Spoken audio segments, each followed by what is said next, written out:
ಬೆಳಗಾವಿಯಲ್ಲಿ ಮತ್ತೊಂದು ಬಹುಕೋಟಿ ಹಣದ ವಂಚನೆ. ಆದಿತ್ಯ ರಾಜ್ ಕ್ಯಾಪಿಟಲ್ ಕಂಪನಿ ಕಚೇರಿ ಸೀಸ್. 3,000 ಗ್ರಾಹಕರಿಗೆ 211 ಕೋಟಿ ರೂಪಾಯಿ ಪಂಗನಾಮ. ಆರ್ಬಿಐ ಸೆಬಿ ನಿಯಮ ಗಾಳಿಗೆ ತೂರಿದ ಹಂತಕರು.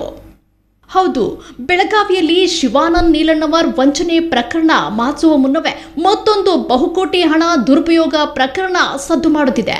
ಸಾರ್ವಜನಿಕರಿಂದ ಕೋಟ್ಯಾಂತರ ರೂಪಾಯಿ ಹೂಡಿಕೆ ಪಡೆದು ವಂಚಿಸಿರುವ ಆರೋಪದ ಮೇಲೆ Aditya Raj capital private limited ಕಚೇರಿಯನ್ನ ಜಿಲ್ಲಾಧಿಕಾರಿಗಳ ನಿರ್ದೇಶನದಂತೆ ಸೀಸ್ ಮಾಡಲಾಗಿದೆ.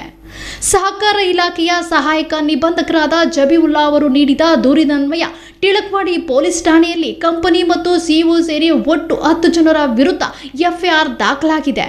ಇದರಲ್ಲಿ A1 ಆರೋಪಿಯಾಗಿ Aditya Raj capital private limited company, A2 Aditya Raj commodities, A3 Aditya Raj security company ಹಾಗೂ A4 ಆರೋಪಿಯಾಗಿ ಸಂಸ್ಥೆಯ ಮಾಲೀಕ ಮತ್ತು ಸಂಸ್ಥಾಪಕ ಸಿಇಒ ಆಗಿರುವ ಬಾಲರಾಜ್ ಮಾನೆ ಸೇರಿದಂತೆ 6 ಜನರ ವಿರುದ್ಧ ಪ್ರಕರಣ ದಾಖಲಿಸಲಾಗಿದೆ.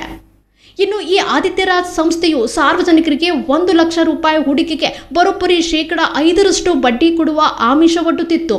ಇದನ್ನು ನಂಬಿದ ಸುಮಾರು 3,000ಕ್ಕೂ ಹೆಚ್ಚು ಸಾರ್ವಜನಿಕರು ಒಟ್ಟು 6,500ಕ್ಕೂ ಅಧಿಕ ಬಾರಿ ಇಲ್ಲಿ ಹೂಡಿಕೆ ಮಾಡಿದ್ದಾರೆ.